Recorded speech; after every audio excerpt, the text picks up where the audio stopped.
Alright, kumusta? Kung isa kang IT professional, alam na alam mo na ang isa sa mga pinaka-basic pero pinaka-critical na tanong na kailangan nating sagutin araw-araw ay, paano ba natin sisiguraduhin na yung tamang tao lang talaga ang nakakapasok sa ating sistema? Kasi yan na talaga ang puso, di ba? Yan ang puso ng modern digital security. At yan mismo ang tatalakayin natin ngayon. Titingnan natin kung paano to ginagawa sa loob ng Microsoft 365, focusing on identity and authentication. So, simulan na natin. Alam nyo, sa dami ng mga komplikadong bagay sa cybersecurity, mga firewalls, threat intelligence, lahat yan. Pero sa huli, bumabalik lang talaga tayo sa dalawang napakasimpleng tanong. Yung una, sino ka ba talaga? At yung pangalawa, okay, sige, paano mo mapapatunayan yan? Sa dalawang tanong na yan, nakasalalay lahat. Yan ang pagkakaiba sa pagitan ng isang fortress at isang bahay na bukas ang pinto para sa kahit sino. So, isipin niyo sila bilang yung mga digital bouncer or gatekeepers natin. Kasi bawat galaw sa loob ng Microsoft 365, mula sa pinakasimpleng pag-check mo ng email sa Outlook o pag-join sa isang Teams meeting hanggang sa pag-access ng isang sensitive files sa SharePoint, lahat yan, as in lahat, nagsisimula sa isang verification process. At sino ang utak sa likod nito? Walang iba kundi ang Microsoft Entra ID. Siya yung nagbabantay at nagsisigurong yung mga tamang tao lang ang may access sa mga tamang resources ng kumpanya. Napaka-critical ng role na yan. Alright, first up, yung pinakapundasyon ng lahat, ang core of access. Kasi bago pa natin pag-usapan yung mga high-tech na bagay tulad ng firewalls o advanced threats protection, kailangan muna nating i-master yung dalawang konsepto na to. Ito ang gulugod ng lahat, identity at authentication. Ano ba talagang pagkakaiba nila at bakit pareho silang mahalaga? Let's break it down. So, unahin natin ang identity. Ano ba to? Well, pag sinabi nating digital identity, yan yung digital representation, hindi lang ng isang user, pati na rin ng isang device o kahit isang service. Basically, ito yung sumasagot sa tanong na, sino ba tong kumakatok sa pinto? At hindi lang yan basta username, kasama dyan yung mga attributes, yung profile niya, anong job title niya, saang department siya, at syempre yung permissions niya, yung listahan ng mga bagay na pwede at hindi niya pwedeng gawin sa system. At lahat ng yan, sinong nagmamanage? Again, it's Microsoft Entra ID. Okay, sa Microsoft 365, may dalawang klase ng identity na kailangan nating malaman. Una, yung tinatawag na cloud-only. Mula sa pangalan pa lang, alam mo, yung identity na to ay ginawa at nakatira exclusively sa cloud, sa loob ng Microsoft Entra ID. Pangalawa, at ito yung mas common sa maraming kumpanya, ay ang hybrid identity. Ang identity na to ay galing sa on-premises Active Directory, yung traditional server nyo, at sinisync lang papunta sa cloud. Ito yung setup para sa mga kumpanyang, may existing local infrastructure pa na kailangan nilang i-maintain. So, okay na tayo sa identity. Alam na natin yung sino ka part. Pero hindi dyan nagtatapos, di ba? Kasi yung mas critical na tanong ay, paano natin masisigurado na ikaw nga talaga yan? At dyan napapasok yung authentication. Dito natin pag-uusapan yung pag-verify ng identity. At maniwala kayo, sobrang layo na ng narating natin mula sa panahon ng simpleng password lang. Ang future at yung present na rin ay passwordless. Ito yung mga modernong paraan para mag-authenticate at mas secure sila. For example, yung Microsoft Authenticator app, gamit lang yung fingerprint or Face ID mo sa phone, approved na yung sign-in. Tapos meron ding FIDO2 security keys. Ito para siyang physical USB key para sa accounts mo.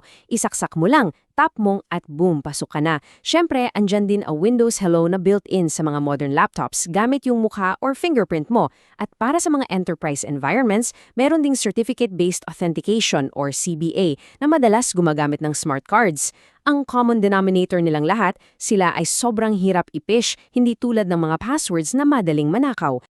Pero kahit anong method pa yan, ang pinaka-critical na depensa natin ay ito, Multi-Factor Authentication or MFA. Isipin nyo to na parang pinto ng bank vault. Hindi sapat ang isang susi. Kailangan mo ng kombinasyon. Sa MFA, kailangan mo ng at least 2 mula sa 3 factors. Something you know, like your password, something you have, like your phone with an authenticator app, and something you are, like your fingerprint. Ang bottom line, kahit makuha pa ng attacker yung password mo, wala pa rin siyang magagawa kasi kulang siya ng isa pang factor. It's a game changer for security. At hindi lang MFA.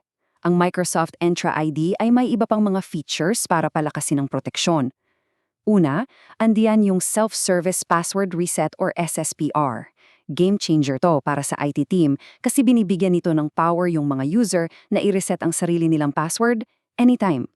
Ang resulta, mas konting helpdesk tickets para sa forgot password. Pangalawa, yung Microsoft Entra Identity Protection. Ito, parang intelligent security guard to. Gumagamit to ng AI para i-detect yung mga risky sign-ins. Halimbawa, may nag-logging sa Manila tapos after 5 minutes, may nag-attempt sa ibang bansa. Imposible, di ba? Otomatiko niya yang i-flag o ibablock. Super smart. Alright, let's talk about a very real-world scenario. Kasi hindi naman lahat ng kumpanya ay 100% cloud-based, di ba? Marami pa rin ang may on-premises servers kasabay ng kanilang cloud services. Yan yung tinatawag nating hybrid environment. So ang tanong, paano gumagana ang authentication pag ganito ang setup? Well, may tatlong common na paraan para i-bridge ang on-prem at cloud. Okay, yung una at pinaka-common, in fact, ito yung recommended method, ay yung password hash sync or PHS. Ganito yan, yung system kinukuha niya yung password mo from on-prem Active Directory, pero hindi yung actual password. Ginagawa niya itong hash, isipin mo na lang na isang very complex, unreadable code na nagre-represent ng password mo. Yung hash na yan ang sinisync papuntang Microsoft Entra ID. So kapag nag-sign in ka na sa cloud, si Entra ID na ang mag-check. Bakit ito ang recommended? Kasi ito yung pinaka-simple, pinaka-reliable, at nagbibigay daan pa sa mga cool features tulad ng leaked credential detection. Ang pangalawang option ay Pass-Through Authentication or PTA. Iba to. Dito, kapag nag-sign in ka sa cloud, si Entra ID ay hindi magva-validate. Instead, parang messenger siya. Ipapadala niya yung request sa isang maliit na software, isang agent, na naka-install on-premises. Yung agent na yon ang magtatanong sa local Active Directory nyo in real time, "Hoy, tama ba tong password?" Tapos ibabalik niya yung sagot kay Entra ID. Ginagamit to ng mga kumpanyang may super strict na compliance policy na nagsasabing bawal, as in totally bawal, mag-store ng kahit anong version ng password sa cloud. At yung pangatlong paraan, ang Federation, madalas ginagamitan to ng Active Directory Federation Services or ADFS. Ito yung pinaka-complex. Dito, kapag nag-sign in ka sa Microsoft 365, ang gagawin niya, iraredirect ka niya palabas, papunta sa sarili ninyong on-premises server. Doon ka mag-authenticate. Kapag successful, bibigyan ka ng server ng isang security token. Isipin mo to na parang isang digital hall pass. Yung token na yun ang ipapakita mo pabalik kay Microsoft 365 para papasukin ka. Ito yung pinaka-complex kasi kailangan mong i-manage yung sarili mong servers pero necessary to para sa mga very specific cases like highly regulated industries or pag kailangan mag-integrate sa ibang identity systems. So, pagkatapos ng lahat ng technical setup na yan, ano ba yung payoff? Ano yung goal? Well, andito na tayo sa huling konsepto at ito yung gantimpala para sa lahat ng hirap natin. Isang napaka-convenient at secure na experience para sa mga user. Pinag-uusapan natin ang seamless single sign-on.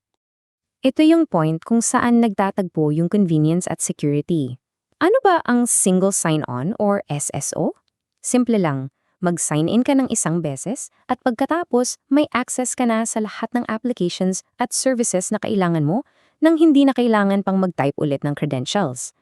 Yung analogy ng event wristband, perfect yan.